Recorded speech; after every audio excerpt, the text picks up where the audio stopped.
Forget the fairy tale, you know the one I mean. Gleaming palaces, rustling silk dresses, that whole romantic image of royalty. With a picture-perfect version, yeah. Exactly. But imagine behind those gilded doors, there's this sweet, cloying perfume trying desperately to hide something, well, much more human, something rank. Mm-hmm. So today we're doing a deep dive.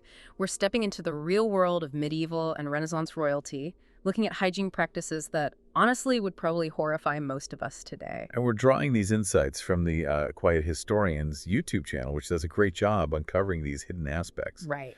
Our mission here really is to sort of peel back that sanitized layer, to connect the perceived luxury and power with the often quite brutal biological reality they lived with. It's that disconnect, isn't it, between the powerful image and the sometimes sheer personal suffering. Precisely. What's fascinating is understanding that vast gap.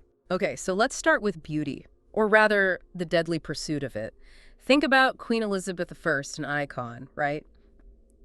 But her daily beauty routine was essentially a kind of slow suicide. It sounds dramatic, but it's disturbingly accurate. She used Venetian ceruse, this lead-based makeup, applied it every single day, and apparently often didn't even remove the old layers first. Yeah, just layering it on. So you end up with a face that's described as a patchwork of cracked, flaking white paint.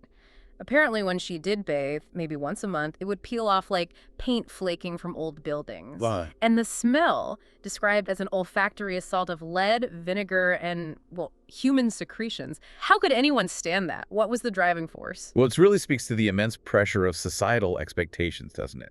That illusion of perfection, even a temporary one, demanded these ever thicker masks. Creating a cycle. A truly vicious cycle. The lead poisoning caused mood swings, memory issues, hair loss, even rotted teeth.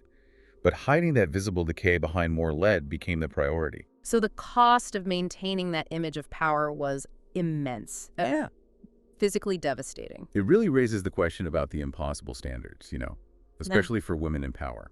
And speaking of grand facades hiding grim realities, Versailles, Louis XIV's masterpiece. The height of French magnificence. Over 10,000 people living there, royals, servants, everyone. And this is staggering, with almost no functional toilets. We're talking women just pulling up their skirts and peeing where they stood. Men urinating off balconies. There's even that story about Marie Antoinette getting hit by, waste thrown from a window. It's hard to even picture those elaborate gowns basically doubled as mobile waste management systems. It's a stark irony, isn't it? The very centralization of power that Versailles represented created this massive public health nightmare. Beyond just the physical filth, imagine the psychological stress, trying to maintain this illusion of absolute refinement amidst, squalor. Absolutely. And the predictable health consequences were catastrophic. Widespread illness was just a constant background noise. Which kind of loops back to power dynamics in a strange way. It does, because the sick were often just replaced, making the court seem eternally healthy and powerful, masking the constant turnover due to disease.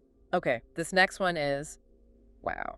The groom of the king's close stool in medieval England. Ah, yes. A position both incredibly intimate and frankly degrading. Yet young men apparently competed for it, their job, to physically handle the king's waste, cleaning his unwashed posterior, often with bare hands. All while the king might be conducting actual affairs of state from his commode. It seems utterly paradoxical. How could such a degrading role hold political power? It's fascinating. The power came from that extreme intimacy, the king's most vulnerable moments. The groom knew everything about the king's physical health. Which became a form of intelligence. Exactly. Political currency. They knew his moods, his health,